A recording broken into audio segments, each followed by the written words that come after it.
Ang kwento ni Tomby.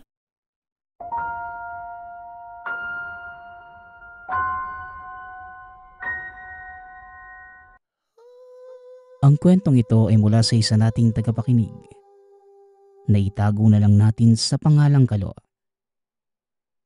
Walang eksaktong taon.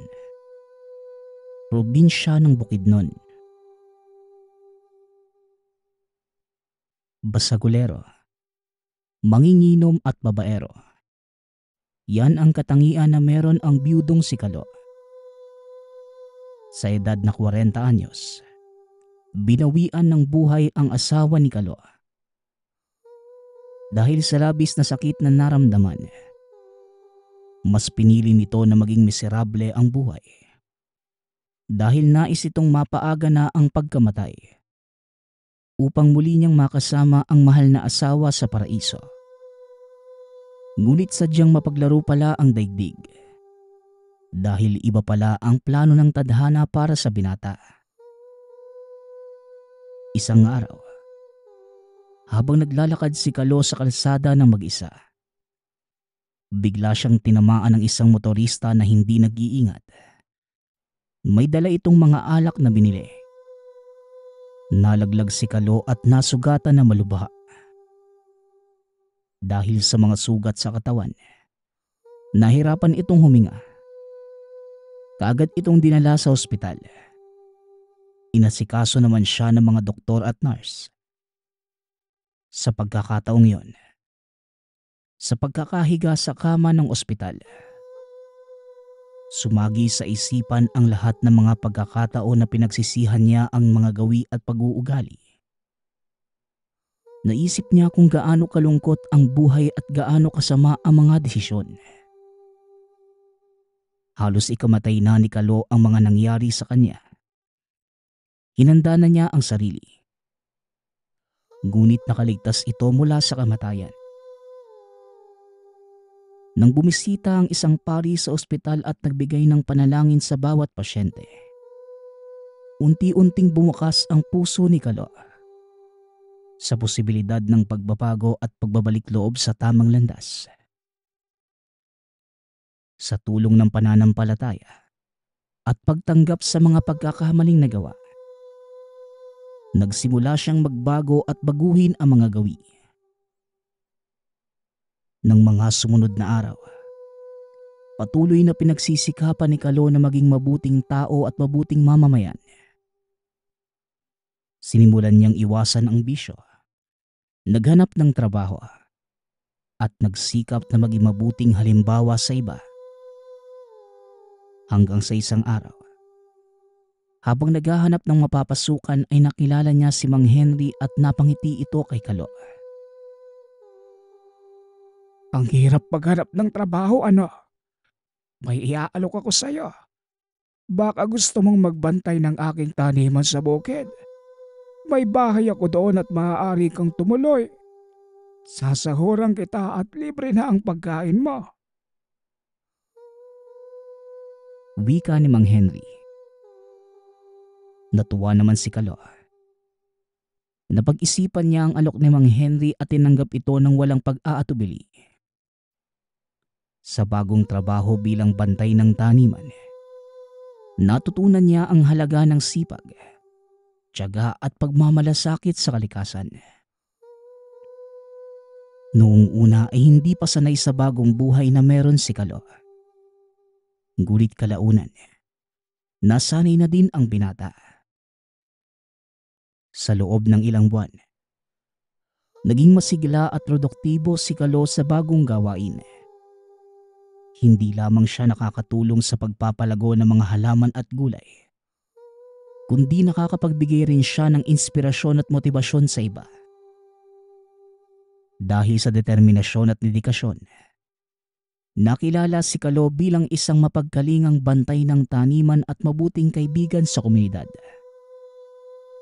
Unti-unti, nakabangon si Kalo mula sa dating buhay na puno ng kalungkutan at kabiguan. Sa bawat araw na lumilipas, patuloy na nagbabago at lumalago si Kalo. Hindi lamang sa katauhan kundi pati na rin sa puso at isipan. Ang kwento niya ay nagsisilbing inspirasyon sa iba na nakakakilala sa kanya na sa kabila ng mga pagsubok at pagkakamali, maaari pa ring magkaroon ng pag-asa at pagbabago. Naging malapit din sa isa't isa si Kalo at Mang Henry. Naibahagi ni Mang Henry ang dating buhay at gaya ni Kalo. Dumaan din ito sa matinding pagsubok. Mahirap talaga mawalan ng malas sa buhay, ano? Ako, namatay ang asawa ko na wala ako sa tabi niya eh. Kaya labis ko yung pinagsisiyan. Wala din kami naging anak. Labis na ako nangungulila sa kanya sa mahabang panahon eh. Nang maaksidente ako, narinig ko yung aral mula sa Biblia. Napagtanto ko na hindi ko dapat sinasayang ang oras ko sa mga walang kabuluhang bagay. Wika ni Kalo. Ganyan din ako noon nang mawala sa akin ang aking buong pamilya. Pakiramdam ko, katapusan na ng mundo. Namatay sila na wala ako at walang nagawa. Sobrang sakit yon para sa akin. Yung ibang tao nagagawa kong ipagtanggol, samantala yung sarili kong pamilya, wala akong nagawa para sa kanila. Tugon ni Mang Henry. Nagtataka naman si Kalo sa sinabi na matanda. Paano po nangyari yun? Ibig po ninyong sabihin, nailigtas mo sa trahedya ang ibang tao pero yung pamilya mo hindi. Ano bang nangyari, Tatang? Tanong ni Kalo. Napatingala sa langit si Mang Henry. Noong kabataan ko pa, isa akong antingero. Madalas akong naglalakbay kasama ng iba pa upang kumuha ng langis at halamang gamot. Hanggang sa isang araw, sa aming paglalakbay ay nakaharap namin ng mga aswang na gumagambala sa ibang baryo. Nilabanan namin yon. Pero pag uwi ko sa bahay namin, wala nang buhay ang buo kong pamilya. Binalikan sila ng mga aswang na nakalaban namin. Pagpapaliwanag ni Mang Henry. Napaisip si Kalo sa kwento ng matanda. Lalo itong nagkaroon ng pag-unawa sa pinagdadaanan nito. Naging mas maunawain siya sa mga tao sa paligid. Lalo na sa mga may pinagdaraan ng lungkot at pagsubok sa buhay.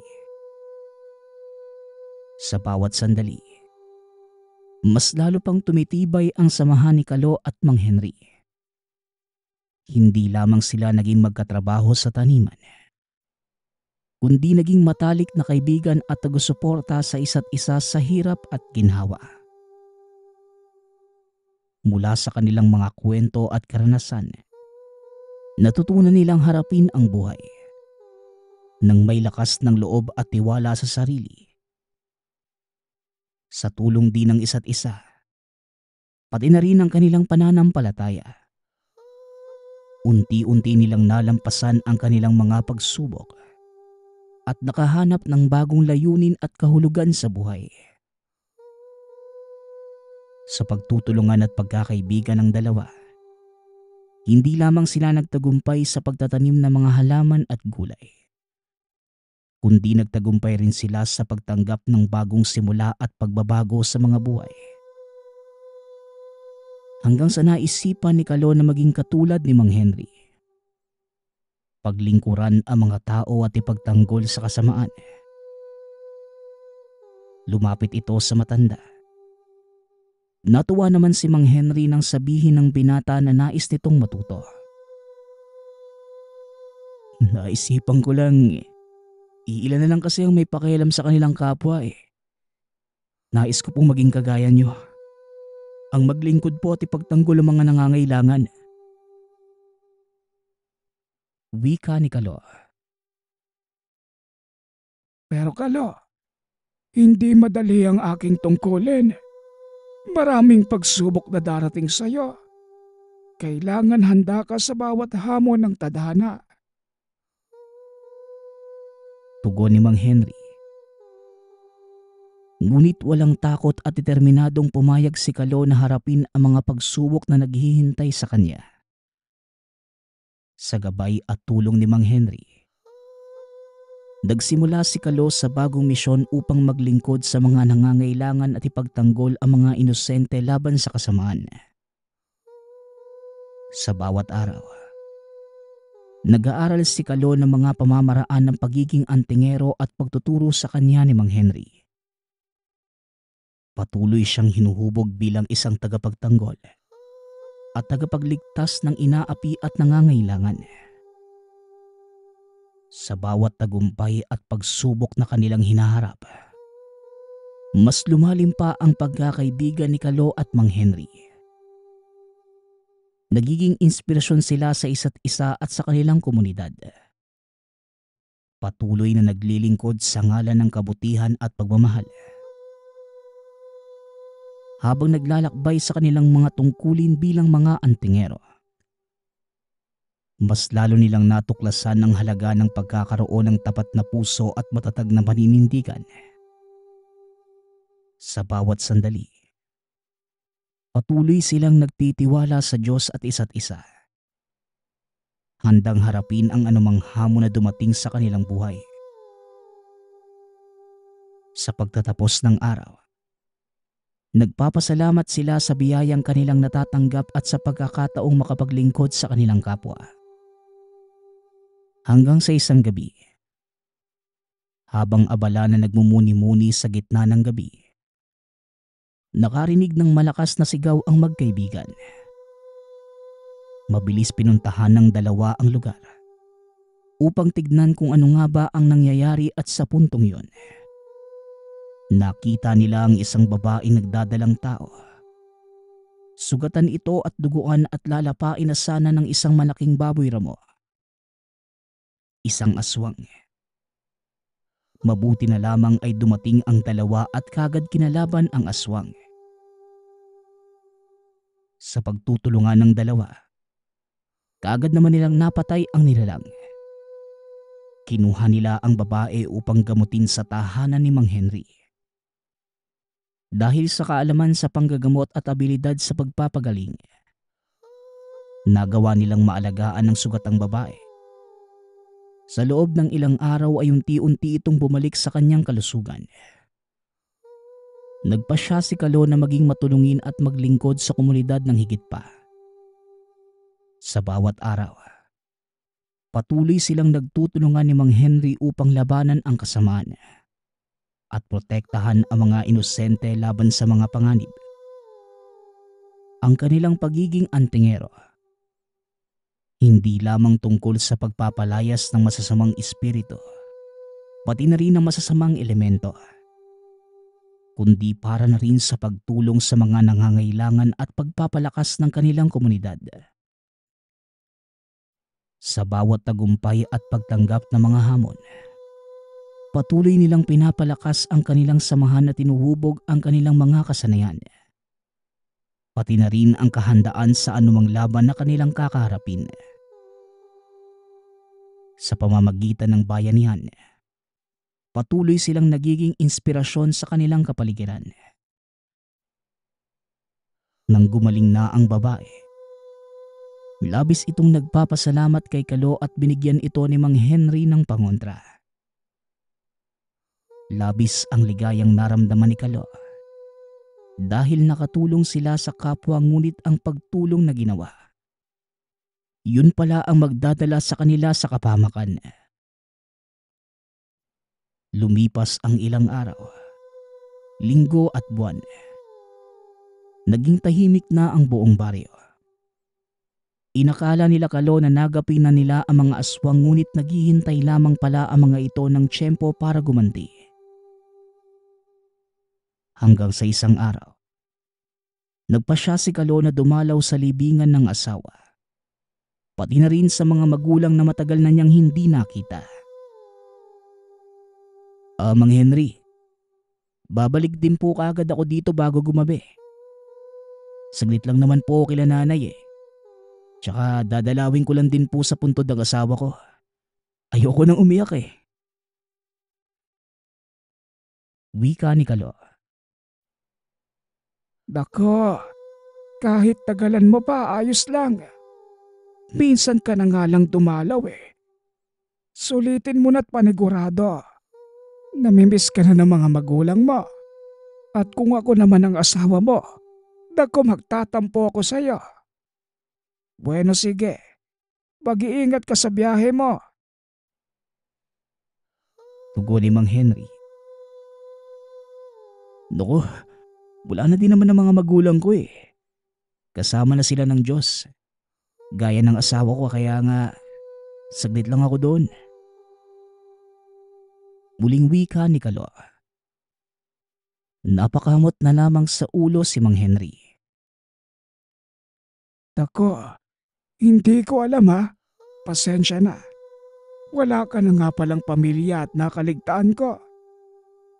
Sige na Kalo, mag-iingat ka doon. Tugon ni Mang Henry. Kagad namang umalis ang binata. Nang dumalaw si Kalo sa libingan ng asawa ay nakaramdam ito ng lungkot. Ngunit tinatagan niya ang loob upang hindi maiyak. Sa pagbisita ni Kalo sa libingan ng asawa, maraming alaala at emosyon ang bumalik sa isipan. Naalala niya ang mga masasayang sandali at ang pagmamahal na binigay ng asawa sa kanya. Mahal, pasensya na kung matagal akong hindi nakadalaw sa'yo ah. Sobrang nangungulila na ako sa'yo. Sana masaya ka na dyan sa kinaroroonan mo ah. Hindi ko man mapigilan ang pagluha ko. Pero alam kong gusto mong makita ako matatag eh. Hinding-hindi kita makakalimutan, mahal. Wika ni Kalo sabay sindi ng kandila. Matapos ang maikling panalangin, iniwan ni Kalo ang isang bulaklak sa puntod ng asawa. Bilang simbolo ng pag-alala at pagmamahal. Pagkatapos dalawin ang libingan ng asawa, kagad pumunta si Kalo sa puntod ng mga magulang. Kahit hindi niya ito madalas gawin, lubos niyang nararamdaman ngayon ang pangangailangan na makasama ang mga mahal sa buhay. Ma, pa, pasensya na kung hindi ko kayo madalas madalaw ah. Hindi ko po kayo nakakalimutan. Hindi ko rin kayo iniwan sa puso ko. Mahal na mahal ko po kayo at hanggang ngayon, patuloy kayo nagbibigay sa akin ng lakas at inspirasyon. Wika ni Kalo. Ngunit labis siyang pinipigilan na bumuhos ang luha sa mga mata.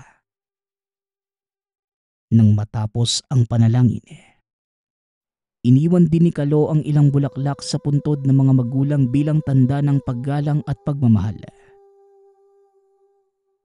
Nang mga sandaling yun, mas lumakas ang loob ni Kalo at determinasyon na patuloy na harapin ang hamon sa buhay.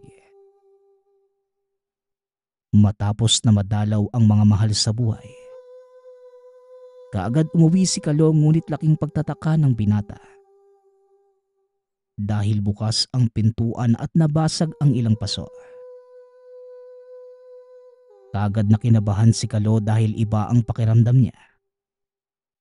Pagkapasok sa loob ng tahanan, hindi nga siya nagkamali dahil nagkalat ang mga basag na gamit. Kaagad na hinanap ni Kalo si Mang Henry. Ngunit wala na ito at nabasa na lamang niya ang isang liham na nakasulat doon ang lugar kung saan dinala si Mang Henry. Nang mabasa ni Kalo ang liham, kaagad niyang naisip na kailangang iligtas ang kaibigan. Hindi niya magagawang tiisin ang ideya na posibleng nasa kapahamakan nito. Walang pag-aalinlangan, nagpunta si Kalo sa lugar na binanggit sa liham. Sa bawat hakbang na ginagawa, Lumalalim din ang determinasyon na iligtas si Mang Henry.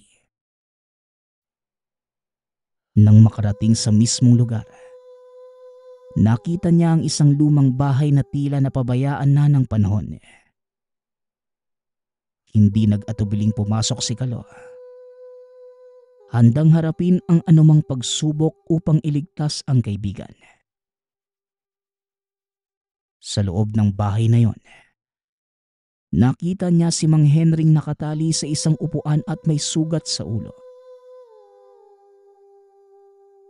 Hindi ka na dapat pumunta pa dito, Kalo. Hinayaan mo na lang sana akong mamatay. Wika ni Mang Henry.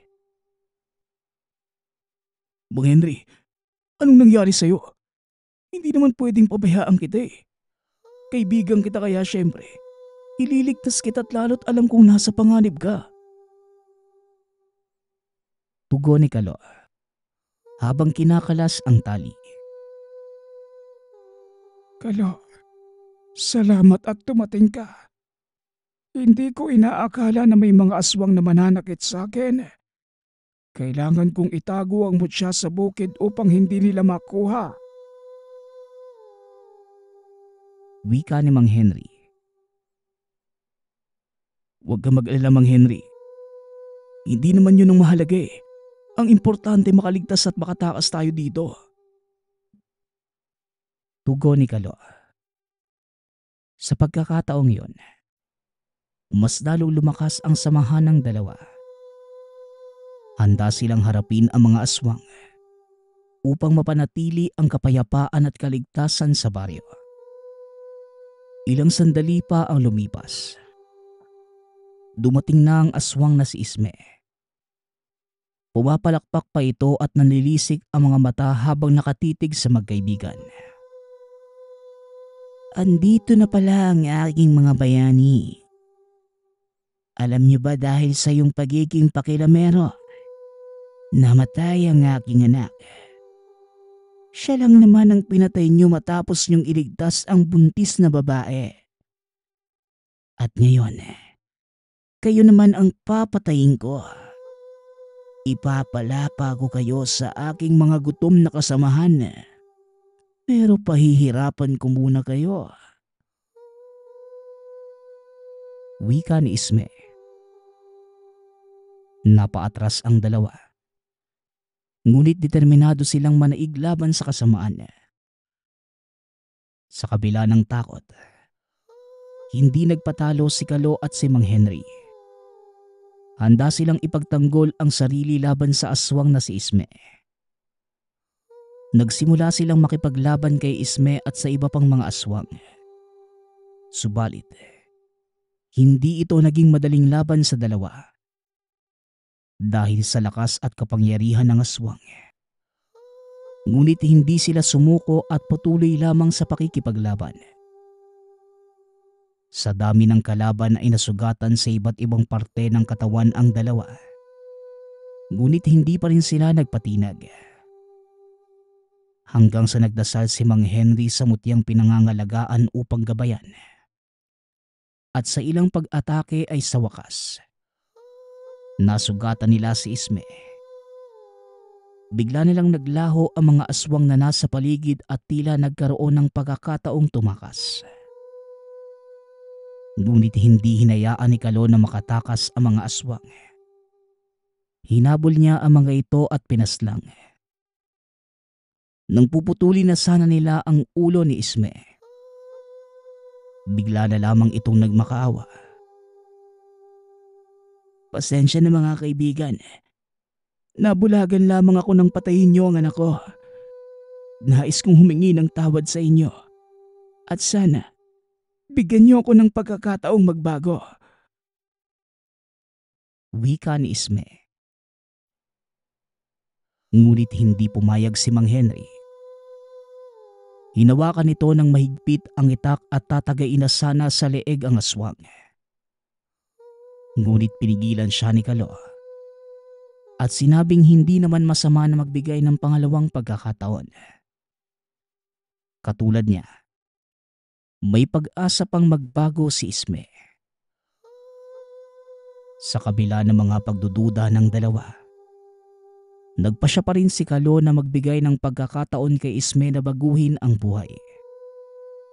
Umuwi na sila ng tahanan kasama si Isme.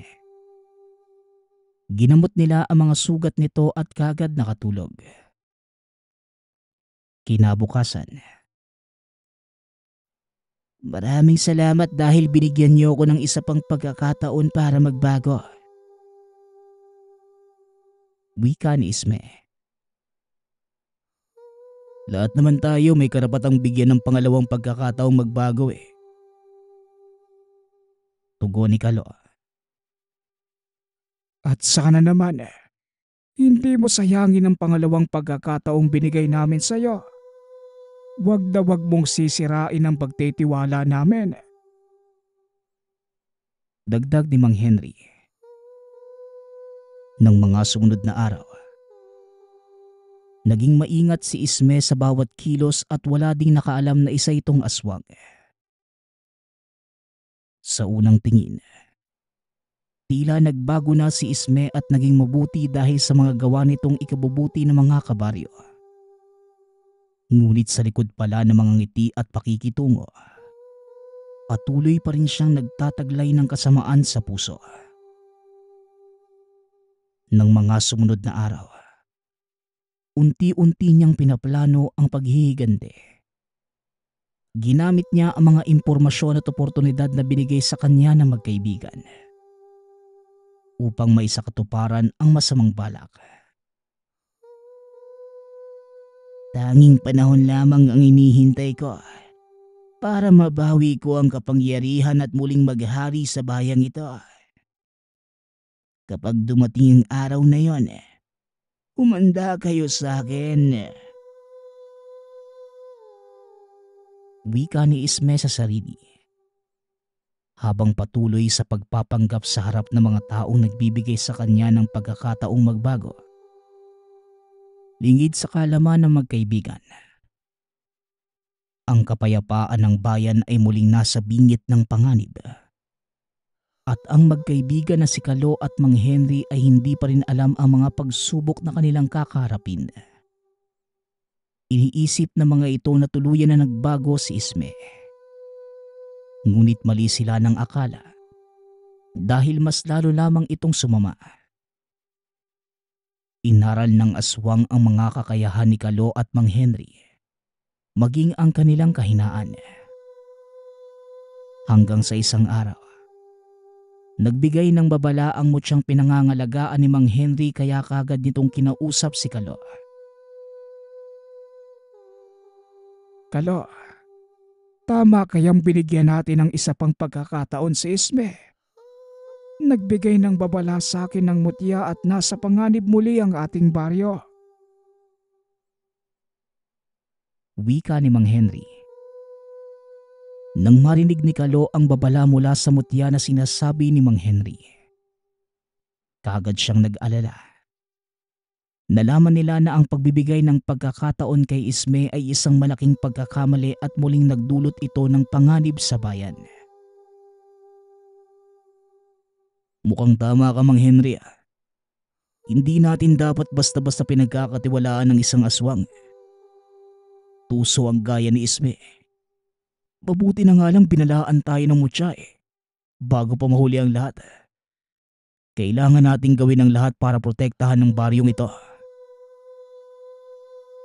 Tugon ni Kalo. May halong pag-aalala sa boses dahil nasa panganib pa rin ang kanilang mga buhay. Kaya ng gabing yon, hindi na sila nagdalawang isip. Kaagad nagplano ang dalawa kung paano matatapos ang banta ni Isme. At ng kapahamakan na nagbabadya sa baryo, sa kabila ng takot at pag-aalala, nagpasya silang harapin ang problema ng may tapang at determinasyon. Alam nilang mahalaga ang kanilang tungkulin bilang mga antingero at tagapagtanggol ng bayan. Hindi naman nalaman ni Isme na alam na nila Kalo ang masama niyang binabalak, kaya hindi ito handa ng gabing yon. Pumunta sa taniman ni Mang Henry si Isme dahil hindi ito maaaring pumasok sa tahanan. Humarap ito sa magkaibigan na parabang walang binabalak na masama. Magandang gabi sa inyo. May dala nga pala akong pagkain para sa inyo. Ako mismo ang nagluto niyan. Wika ni Isme. Kaagad na umihip ang malamig na hangin sa paligid. Bumulong ito kay Mang Henry na merong lason ang pagkain. Palihim na sumenya si Mang Henry kay Kalo. Naku sakto, hindi pa kami kumakain. Sumabay ka na lang kaya sa amin, Isme. Alok ni Kalo. Kaagad naman itong tinanggihan ng aswang. Naku, busog pa ako eh. Kakakain ko lang kanina sa bahay. Kayo na lang ang kumain at magpakabusog kayo dyan. Masarap pa naman yan. Tugon ni Isme habang nakangiti. Ganun ba? O siya, ikukuha na lamang kita ng maiinom habang nagkukwentuhan tayo. Wika ni Mang Henry. Napatango naman si Isme. Ganun ba Mang Henry? Iintay na lang kita. Di kasi ako sanay na kumain mag-isa eh. Sabay na lang tayo. Tugon ni Kalo. Hindi nakakahalata ang aswang sa pinaplano ng dalawa. Nagkwentuhan na muna si Kalo at Isme sa labas ng tahanan. Samantala, sa kabilang banda naman ay kagad naghanda si Mang Henry at nilagyan ito ng dasalang inumin ni Isme. Mabilis din itong bumalik upang hindi makahalata ang kaaway. Pagkabalik ni Mang Henry, dali-dali niyang binigay ang maiinom kay Isme. Kagad naman itong ininom ng aswang. Napatingin pa si Isme sa magkaibigan at nawalan ito ng malay. Akala mo siguro mauutakan mo kami. Masyado mong minamaliit ang aming kakayahan. Wika ni Mang Henry. Kaagad nitong tinali ng mahigpit ang aswang. Sinamahan pa ng dasal para hindi kagad makatakas. Nang magising ito ay laking gulat niya nang makitang nakatali at galit na galit. Napabitaw pa ito ng mabigat na salita at pinagbantaan ang dalawa. Ngunit hindi sila nagpadala sa takot. Hindi mo kami mapapatahimik sa mga banta mo, Isme. Alam namin ang kasamaan mo at hindi mo kami matatalo. Wika ni Kalo. Nakita mo na Isme, hindi mo kayang manalo sa kabutihan. Sinayang mo lamang ang pagkakataong binigay namin sa iyo. Dagdag ni Mang Henry. Pilit na nagpumigla si Igme at umiyak ito hanggang sa bigla na lamang tumahimik. Nakatitig kay Kalo at ilang sandali pa. Muli itong nagsalita. Kalo, sundin mo ang sasabihin ko. Tanggalin mo ang nakatali sa akin at kalabanin mo ang kaibigan mo. Wika ni Isme. Nagulat si Mang Henry. Para bang wala sa sariling sinunod ni Kalo ang aswang. Lingid sa kaalaman ng matanda. Umaga pa lamang ay nabulungan na ni Isme si Kalo. Kumpara kay Mang Henry, mas malakas ang proteksyon nito sa katawan. Kaya ang binata muna ang pinunteriya ni Isme. Sinubukan pa itong pigilan ni Mang Henry. Ngunit malakas siyang tinulak ng binata. Ano bang ginagawa mo, Kalo? Sa tingin mo, matataig mo kami dahil sa paggamit mo ng itimong kapangyarihan. Nagkakamali ka doon, Isme. Wika ni Mang Henry. Tuwang-tuwa na pinapanood ni Isme ang magkaibigan na naglalaban ngunit ilang sandali pa. Sabay na sumugod ang dalawa kay Isme. Ano? Anong ginagawa mo, Galo? Hindi ako ang kalaban, kundi siya. Si Henry ang kalabanin mo at hindi ako. Wika ni Isme. Ngunit hindi na ito pinapakinggan ni Kalo. Akala mo ba malilinlang mo ako ng ganung katagal? Sapat na ang binigay namin sa iyong pagkakataon. Pasensyahan na lang tayo. Tugon ni Kalo. Sabay nilang nilabanan ang aswang. Naging madugo ang labanan at hindi nagpapadaig ang magkaibigan. Kahit sugatan na at duguan. Sa kabila ng pagdating ng mga kasamahan ni Isme, hindi nagpapadala sa takot sina Kalo at Mang Henry. Matatag silang lumaban at handang ipagtanggol ang bayan at mga sarili mula sa aswang. Nagpatuloy ang madugong labanan sa pagitan ng dalawang bayani at mga kaaway. Ngunit patuloy pa rin sa pag-atake ang mga aswang. Bigla na lang nagsalita si Mang Henry. Kalo, bigyan mo lamang ako ng kaunting oras. Kailangan ko lang dasalan ang aking medalyon para maubos na ang mga aswang na yan. Wika ni Mang Henry. Yun nga ang ginawa ni Kalo. Siya muna ang sumasalo sa lahat ng pag-atake ng mga aswang.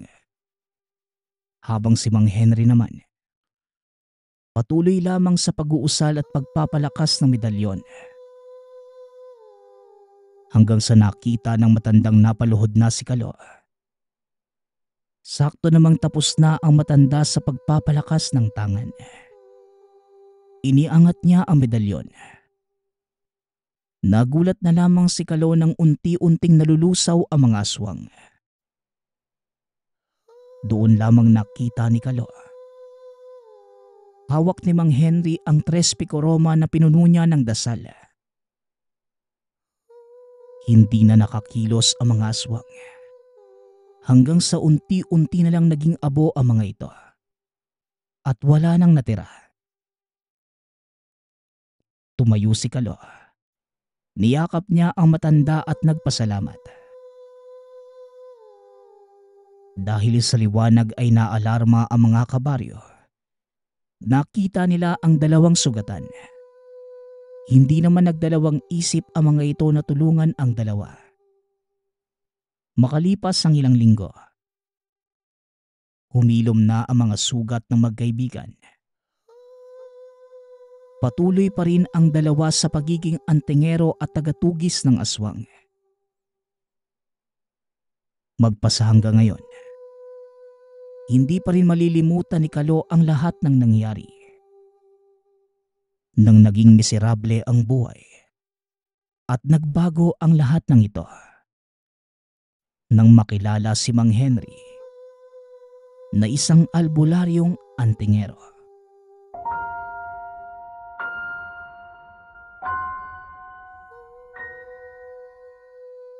Ang kwentong ito ay mula sa isa nating tagapakinig. Ito ay tagong kwento ng isang mandirigmang nabubuhay noong mga panahong malayo pa sa impluwensya ng kanluran ang bansa. Walang eksaktong taon. Isla ng Cebu. Isinilang mula sa angkan ng mga babaylan. Ang ama ang tinuturing na pinakamalakas na mandirigma ng kanilang tribo. Samantalang ang ina naman ay isang bunggaitan. Namuhay ang kanilang tribo ng mapayapa sa loob ng mahabang panahon. Naglingkod ang ama bilang isang punong mandirigma ng Raha. Pinalaki si Dahong Palay sa parehong aral ng espiritual at pisikal na pakikipaglaban. Ngunit bilang isang lalaki, kinakailangan niyang piliin ang daan ng isang mandirigma. Ito ang tadhana ng bawat lalaking isinilang mula sa lahing hangaway. Wala kang maaaring pagpilian kundi ang ibuwis ang sariling buhay para sa karangalan ng iyong pinuno. Bata pa lamang, tinutukan na ni Dahong Palay ang pagsasanay sa paghawak ng kampilan. Kaya sa edad na 14, sumabak na ito sa unang pakikipaglaban. Dahong Palay, huwag kang lalayo sa akin at huwag mo ding hahayaang maunahan ka ng kalaban. Ang lahat ng sasalakay sa'yo, kailangan mong pabagsakin. Wika ng amang si Amuro. Palagi nitong pinapaalala kay Dahong Palay na kahit kailan, ang mga kalaban nila ay hindi sila sasantuhin. Opo, Ama. Pakakatandaan ko po ang mga sinabi niyo. Tugon ng binata. At nang makadaong ang kanilang bangka sa dalampasigan ng kalaban, kaagad nagsimula ang isang madugong digmaan. Sa murang edad ni Dahong Palay ay nabahira na ng dugo ang mga kamay. Napakadaming buhay ang nawala sa talim ng sandata. Naging matagumpay ang kanilang mga pananakop. Naging mas malawak ang teritoryo ng kanilang pinuno. At sa wakas, nagkaroon ng kapayapaan sa kanilang munting baryo. Anak, umuwi ka muna sa iyong ina. Ipagbigay alam mo ang ating tagumpay. Utos ni Amuro sa binata. Dali-dali naman itong tumakbo pa uwi. Pagkarating pa lamang sa bukana ng kanilang baryo, sinalubong na siya ng nag-aalalang ina. Anak, masaya ako't nakauwi kayo ng ligtas. Nasaan na ba ang tatay mo? Kaagad na tanong ng ina na si Tahum. Naroon pa po siya sa bahay ng Rahay. Balita ko, ina, ngayon daw po hihirangin si ama bilang isang sandig. Ako naman po, gagawaran ng pinakauna kong batok. Tugon ng binata. Napakasaya ng ina sa mga narinig. Ngunit naputol ang kanilang pagsasaya nang biglang dumating ang ilan sa mga mandirigma ng Raha. Sa kautusan ng Ra, punong babaylang Tahum, kayo po ay inaanyayahang dumalo sa bahay ng ating pinuno. Wika ng isa sa mga mandirigma. Sabihin mo sa Raha na malugod kong tinatanggap ang kanyang paanyaya. Pag-aayos lang kami ng aking anak. Tugon ni Tahum. Matapos mag-ayos ay kaagad silang pumunta sa tahanan ng pinuno. Pagkarating doon, nakita nilang nakatayo na ang ama sa tabi ng Raha. Ikinagagalak kong ipaalam sa lahat ang pagdating ng ating punong babaylan at ang kanyang magiting na panganay. Amuro, sunduin mo na ang iyong mag-ina. Wika ng Raha. Kaagad namang buwaba si Amuro at sinundo ang asawa at anak. Pagkarating sa tabi ng Raha, inutusan nito si Amuro na kunin ang isang bagong gawang kampilan sa gawing sulok ng silid. Matapos yon, pinaluhod niya si Dahong Palay sa harapan at sinabing, Ang isang magiting na mandirigmang kagaya mo ay hindi dapat gumamit ng sibat at maliit na sundang. Eto, tanggapin mo ang kampilang ito. Simula ngayon, ikaw ay nabibilang na sa aking mga hangaway. Tahum, Basbasan mo ang iyong panganay para sa kanyang unang batok. Wika ng Raha. Malugod namang sumunod ang punong babaylan. Ngunit nang idampi nito ang mga palad sa noo ni Dahong Palay, nakakita siya ng isang pangitain. Kaagad naman itong natigilan na napansin ng Raha. Anong problema, Tahum? Bakit hindi mo ituloy ang pagbabasbas mo sa iyong anak? Tanong ng Raha.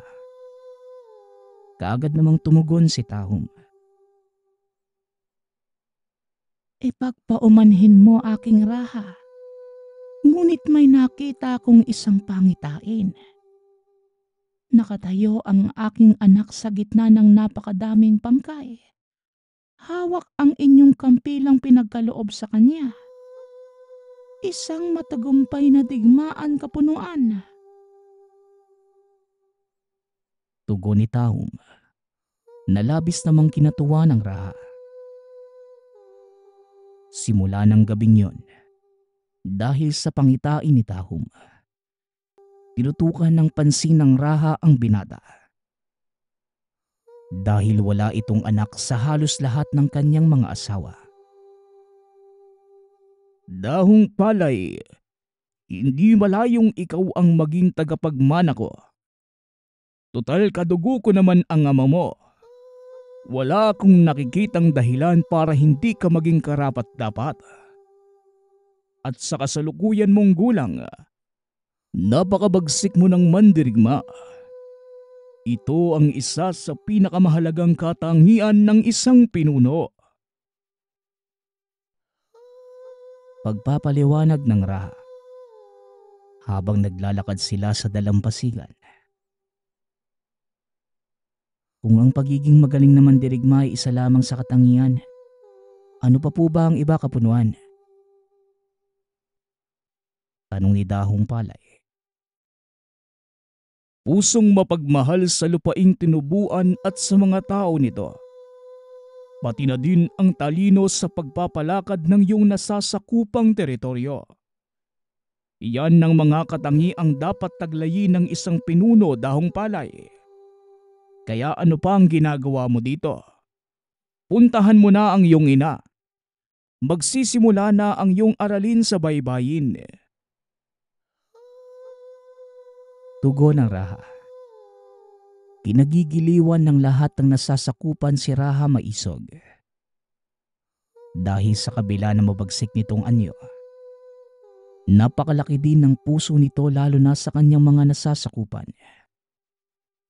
Ang isa sa pinakamagandang binigay ng Raha. Inalis niya sa pagkaalipin ang mga mabababang mamamayan. Lahat ng mga ito ay pinagkalooban niyang mamuhay ng malaya. Minsan na itong napatunayan ni Dahong Palay. Ito ay noong nag-uusap sila ng Raha. Dahong Palay, ang pagiging hangaway ba talaga ang nais ng iyong puso? Tanong ng Raha.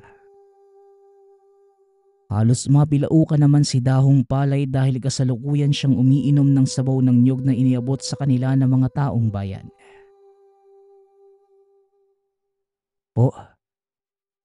Paumanin, Raha.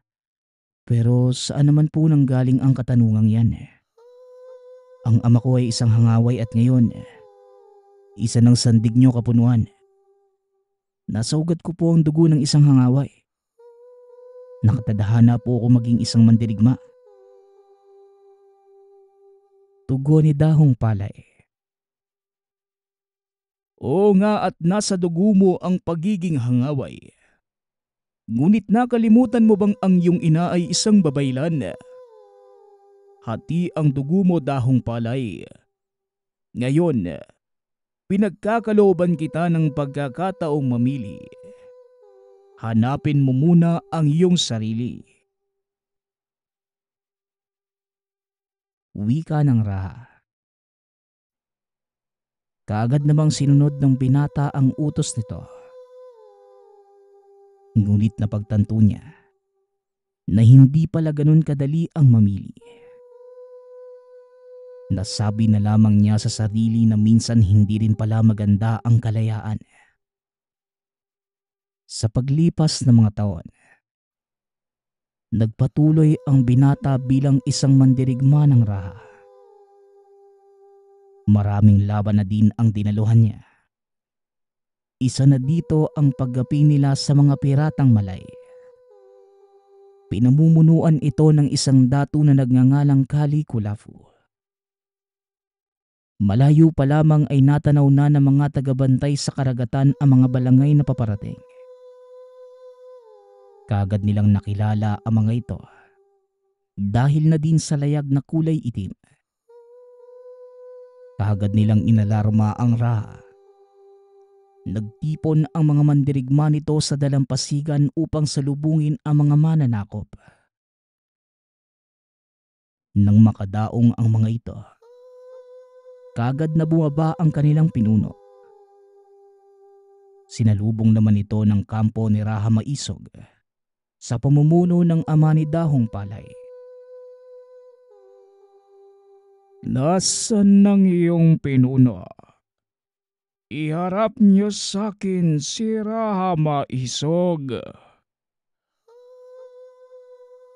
Wika ni Kali Kulafu.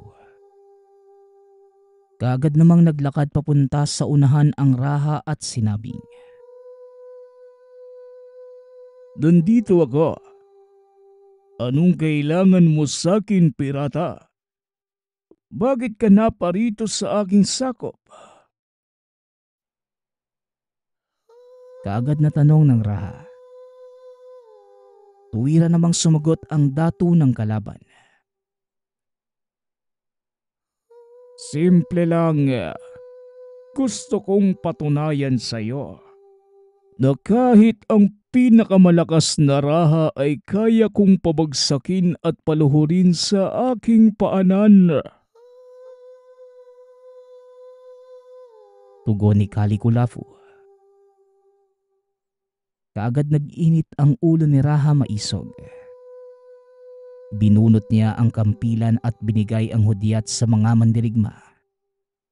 At sa pangunguna ng ama ni Dahong Palay, sinugod nila ang mga mananakop. Huwag silang hahayaang makatungtong sa ating lupain. Ayokong makitang madungisan ng marumi nilang dugo ang ahop ng raha.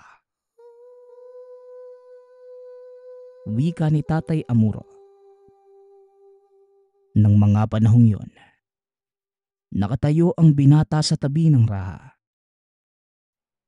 Akmang bubunot na din ito ng sandata nang bigla naman itong hawakan ang kamay ng binata. Manood ka lang. Ayokong madungisan ng dugo ng isang mangatang ang iyong kamay. Bilang napipisil kong tagapagmana, gusto kong saluhin mo ang pamumuno ko ng may malinis na mga kamay. Wika ni Raha Maisog. Kaagad namang binalik ni Dahong Palay ang sandata sa sisidlan. Pinapanood lamang ng binatang makipaglaban ang ama at iba pang mga mandirigma. Unti-unti, napaatras nila ang mga pirata. Hanggang sa tuluyan ng magapi ang mga ito. Habang si Kali Kulafu naman, muling sumakay ng balangay at nagsimula ng maglayag palayo sa ahop ni Raha Maisog. Ngunit bago tuluyang makalayo, nag-iwan pa ito ng isang babala. Tandaan mo, Maisog.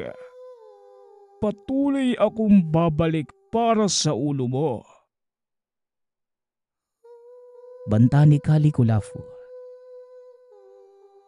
Kaagad namang nagbunyi ang mga tauhan ng Raha dahil sa nakamit nilang tagumpay.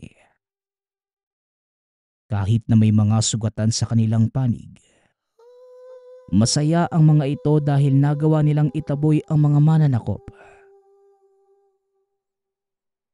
Pagkabalik sa tahanan ng Raha, Kaagad siyang tinanong ni Dahong Palay ng isang katanungang halos hindi niya nasagot. Kapunuan, mawalang galang na po pero patawarin po sana ninyo ang aking itatanong. Kung hindi po pwedeng mabahiran ng dugo ang isang mangatang ng aking kamay, paano ko po may pagtatanggol ang aking nasasakupan pagdating ng panahon? Tanong ni Dahong Palay. Kaagad namang napatitig sa kanya ang Raha at sinabing, "Unawain mo ito, Dahong Palay. Ang dugo ni Kulafu at ng kanyang nasasakupan ay sinumpa ng mga diwata. Sa oras na mabahira nito ang kamay ng isang napipintong mamumuno, maghahangad ng dahas ang taong yon. At walang tigil na digmaan ang susuungin mo pag nagkataon. Yan ba ang gusto mong pamumuno?" Tugon ng Raha. Kaagad namang napailing ang binata. Ngunit isang lihim ang itinago nito sa kanya. Isang madilim na nakaraan ng pinuno ng mga mangatang. Natuklasan ito ni Dahong Palay nang minsan niyang kausapin ng ina. Ina, abala po ba kayo? May nais lang po sana akong malaman eh. Alam ko kasi bilang punong babaylan, marami po kayong iniingatang kasulatan tungkol sa mga nakaraang kasaysayan ng ating ahop. Nais ko sanang malaman ay kung ano yung pinag-uugatan ng galit ni Kali Kulafu eh. Wika ni Dahong Palay. Nagulat ang ina nang marinig nito ang pangalang Kali Kulafu. Kaagad itong tumayo at kunwari ay may ginagawa. Pero ang totoo, umiiwas lamang itong sagutin ang katanungan ng binata. Yun ba anak? Pasensya ka na't wala din akong masyadong alam tungkol sa mga mangatang. Tugon ni Nanay Tahong. Pero alam nito na hindi naniniwala sa kanya si Dahong Palay. Ina, kung ako po ang mamumuno sa ahop na ito, gugustuhin niyo po bang walang alam ang Raha tungkol sa kanyang mga kalaban? Muling tanong ni Dahong Palay. Sa pagkakataong yon, wala nang nagawa si Nanay Tahom kundi sagutin ang anak. Ayon sa punong babaylan, si Kali Kulafu ay kapatid ng unang asawa ng Raha. Namatay ito sa isang pananambang at ang sinisisi ni Kulafu ay ang Raha. Ilang ulit nitong tinangkang sakupin ang nasasakupan, pero hindi siya nagtatagumpay dahil sa bilang at lakas ng pwersang nagtatanggol sa nasasakupan. Ngunit dahil sa paulit-ulit na kabiguan, pinili nitong makipagkasundo sa diwata ng kailaliman. Ngunit isang masaklap na kapalaran ang kanyang natamo. Dahil sa kahilingang magkaroon ng lakas upang talunin ang Raha, isinumpa ang henerasyon magmula sa kanyang dugo. Walang tigil na maghahangad ng sigalot at digmaan. Dito na naunawaan ni Dahong Palay ang sinabi sa kanya ng Raha. Kaya naman, iniwasan niyang makaharap ang pangkat ni Kulafu. Ngunit dumating ang pagkakataong wala ng pagpipilian ang binata. Minsan siyang inutusan ng Raha na maghatid ng mga kalakal sa kabilang pulo. Ngunit sa kasamaang palad, naharang sila ng pangkat ni Kulafu. Noong una ay sinubukan ni Dahong Palay na mag-iba ng daan. Ngunit napapaligiran na sila ng mga ito. Pinili nila na dumaong sa malapit na pulo upang siguruhin ang kaligtasan ng kanilang dalang kalakal Naglalaman din ito ng napakaraming piraso ng ginto at mamahaling sutla. Idaong niyo ang balangay. Magsipaghanda na sa pakikipaglaban. Hindi ko hahayaang makuha ng mga mangatang ang mga kalakal natin. Wika ni Dahong Palay. Ngunit sumalungat ang isa sa mga kasama niyang mandirigma. Ayon dito, kabilin-bilinan ng raha na wag silang makikipaglaban sa pangkat ni Kulafu. Wala na tayong magagawa. Kahit sumuko tayo na mahinahon, papatayin pa din nila tayo. Kaya mas mabuti nang mamatay ng lumalaban. Wika ng binata sabay bunot ng kampilan. Kaagad naman silang sinugod ng mga kalaban.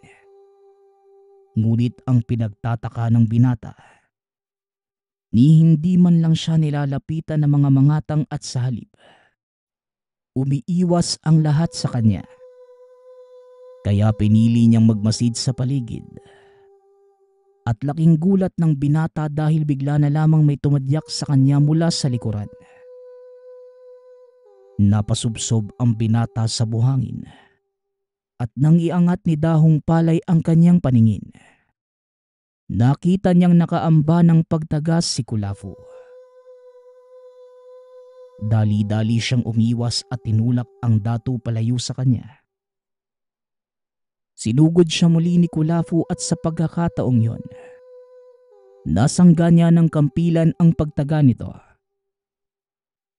Muling iniangat ni Kulafu ang kampilan upang tagain si Dahong Palay. Laking gulat ng binata dahil tila napakabagal ng pagkilos nito.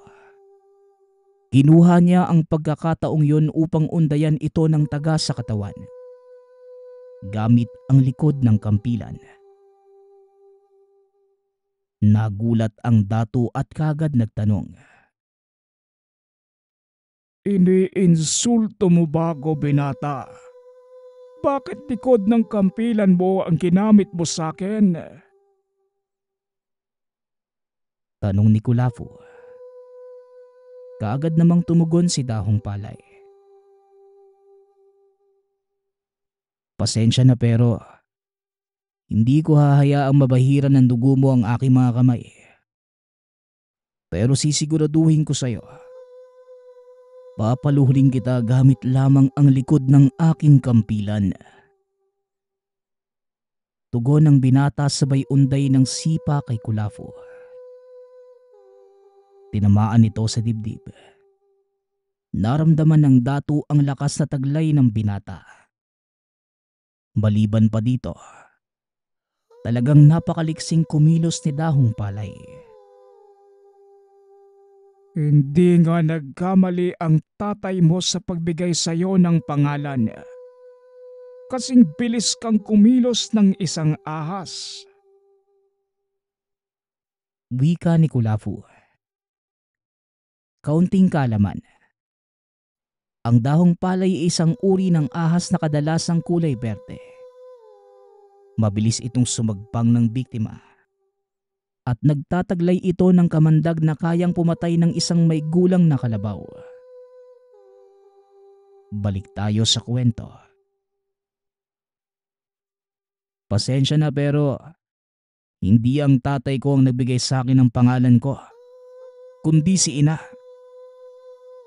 Tugon ni Dahong Palay, kasabay ng muling pag-unday ng taga sa datu. Sa pagkakataong yon, hindi sinasadyang nahawakan ni Kulafu ang talim ng kanyang kampilan at nasugatan ang mga palad nito.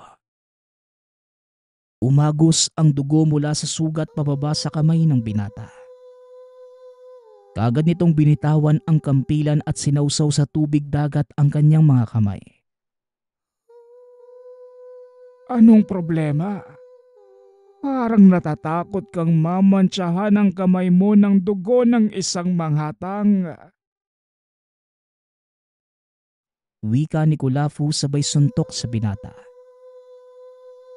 Binitawan din niya ang kampilan at piniling labanan ng mano-mano si Dahong Palay.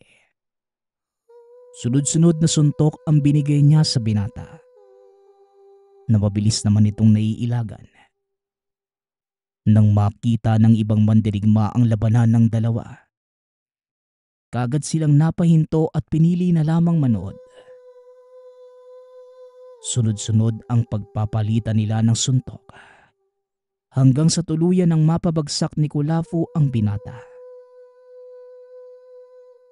Huwag ka nang tumayo. Hindi ito ang oras ng iyong katapusan, bata.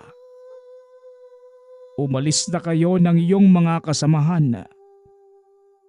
Sa ngayon, palalampasin ko kayo sa aking teritoryo. Pero sa susunod na mag-cruise ang landas natin sa karagatan, sisiguraduhin kong mamamatay kayong lahat. Wika ni Kulafu. Kaagad namang tinayo ng mga kasamahan niya si Dahong Palay at sinakay sa kanilang balangay. Habang nasa kalagitnaan ng paglalakbay pabalik sa nasasakupan, hindi lubos maisip ni Dahong Palay. Dahil sa unang pagkakataon, natalo siya sa labanan. Simula ng araw na yon, ipinangako niya sa sarili na hindi siya titigil hanggat hindi niya nagagapi si Kulafu. Binilinan niya ang mga kasamahan. Huwag ipagbigay alam sa Raha ang mga nangyari. At sa halip, sinabi niyang bumalik sila dahil sa sama ng panahon. Sakto namang bumuhos ang napakalakas na ulan sa gitna ng karagatan. Kaya kagad naniwala ang Raha. Papalis na sana si Dahong Palay. Ngunit napansin ng Raha na wala na sa bewang nito ang kampila ng binata. Kaya kagad itong napatanong. Nasaan ang kampilan mo, Dahong Palay? Tanong ng Raha. Kagad namang natigilan ang binata at kagad na tumugon. Yun po ba, mahal na Raha? Ipagpatawad po ninyo. Aksidente ko pong nahulog sa dagat ang sandata ko eh. Pagdadahilan ng binata. Hindi naman ito binigyang pansin ng Raha. At sa halip, sinabihan siya nitong magpapagawa ng bago sa kanilang panday. Kagad namang lumakad ang binata. At pag uwi nito sa tahanan ay kinausap niya ang ina tungkol sa nangyari. Nagulat ang punong babaylan. Kagad niyang tinanong si Dahong Palay kung alam ba ito ng Raha. Umiling lamang ang binata. Kaya dali-dali lumabas si Tahom upang tignan kung may tao sa paligid. Nang masiguro niyang walang nagmamasid sa kanila, isinara niya ang pinto ng tahanan. Kaagad sinalaysay ni Dahong Palay ang nangyari at kung paano sila nagkaharap ng dato sa isang labanan. Sinabi din itong nabahira ng dugo ni Kulafu ang sandata. Hindi makapaniwala si Nanay Tahom sa narinig dahil alam niyang isang sumpa ang maaaring dumapo sa anak. Kaya pinayuhan niya itong lisanin ang kanilang nasasakupan nang hindi nalalaman ng Raha. Anak, ito ang makakabuti para sa lahat. Ako na ang magpapaliwanag sa Raha. Umalis ka muna at magpakalayo-layo. Dahil sa oras na malaman ng Raha ang nangyari, maaaring maparusahan ka sa paglabag mo sa kautusan. Wika ni Nanay Tahom. Nang gabing yon, kaagad nilisan ni Dahong Palay ang kanilang ahop. Nanirahan sa kabundukan at namuhay kasama ang isang pangkat etnikong kilala bilang mga lumad. Bagaman galing sa kapatagan, Malugod naman siyang tinanggap ng mga ito. Naging maayos ang pamumuhay ni Dahong Palay sa lugar. Ngunit ang inaakala niyang buhay na malayo sa panganib at dahas ay siya palang magiging daan para sa isang panibagong pakikipaglaban. Isang araw, dumating ang ilang katutubong lumad galing sa pangangaso. Sugatan ang lahat ng ito. Kaagad tinanong ni Dahong Palay kung ano ang nangyari. At ayon sa salaysay ng mangangaso, sinalakay sila ng isang napakalaking baboy ramo. Kakaiba ang tibay ng balat dahil hindi tumatalab ang kanilang mga sandata. Nakita din ni Dahong Palay ang mga dulo ng sibat na bumaluktot. Kaya nagpa siya itong tunguhin ang lugar at siya mismo ang tutugi sa nilalang. Ngunit lingid sa kaalaman ng binata na itinuturing na sagrado ang bahaging yon ng kagubatan. Ang nakaharap pala ng mga ngaso, ito ang mismong tagapagbantay. Nang marating niya ang bahagi ng gubat, matyaga itong nagabang. Inantay niyang magpakita ang nilalang.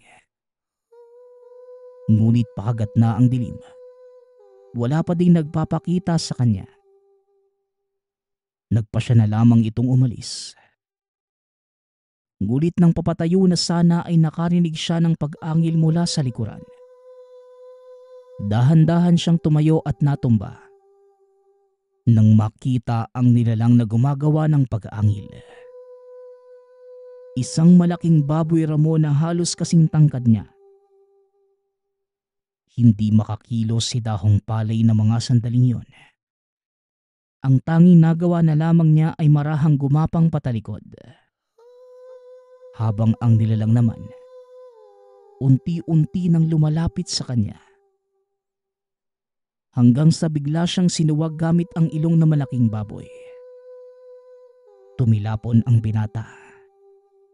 Nang makatayo ay binunot niya ang sandata. Dali-dali niyang sinugod ang nilalang at inundayan ito ng taga sa likod. Ngunit sa kasamaang palad, tumalbog lamang ang kanyang sandata. Inisip ni Dahong Palay na wala siyang pag-asang manalo sa nilalang. Kaya naghanap ito ng isang mataas na puno at umakyat para sa kanyang kaligtasan. Nang makahanap ng puno, dali-daling umakyat ang binata. Inantay niyang umalis ang baboy ramo. Ngunit hindi ito lumalayo sa punong inakyatan. Hanggang sa napilitan siyang bumaba at tumakbo palabas ng gubat na yon. Ngunit hindi siya tinigilan ng nilalang. Kaya pinili niyang harapin na lamang ito. Kumuha siya ng isang putol na puno ng kawayan. Nilagyan ito ng matulis na dulo. Itinusok sa lupa ang bahaging walang talim. Itinutok naman ang matulis na bahagi sa rumaragasang baboy. At kagaya ng inaasahan ni Dahong Palay, tumarak sa dibdib ng nilalang ang matulis na kawayan. Hinila niya ang patay na katawan ng baboy ramo pabalik sa tribo ng mga lumad. Dahil sa ginawa ng binata ay itinuring siyang bayani. Napakadami pang pakikipagsapalaran ang pinagdaanan ni Dahong Palay ng mga panahong yon. Hanggang sa bigla na lamang itong nawala. Walang nakakaalam kung saan nagpunta ang binatang mandirigma. Ngunit isang kwento ang makakapagpatunay na muli nitong hinarap ang dato ng mga mangatang at tuluyan niya itong napatay. Ayon din sa kwentong ito, hinamon pa ni Dahong Palay ang isang diwata para maagaw ang kapangyarihan nito. Walang tiyak na katapusan ang kwento ni Dahong Palay. Marami pa rin ang nagsasabing na hanggang ngayon, patuloy pa din itong nabubuhay. Maraming salamat po sa nagpadala ng kwento. Nawa ay nagustuhan ng ating mga tagapakinig ang inyong napakinggan. Muli, nagpapasalamat po ako sa lahat ng sumusuporta sa ating channel. Hanggang sa muling pakikinig. Paalam.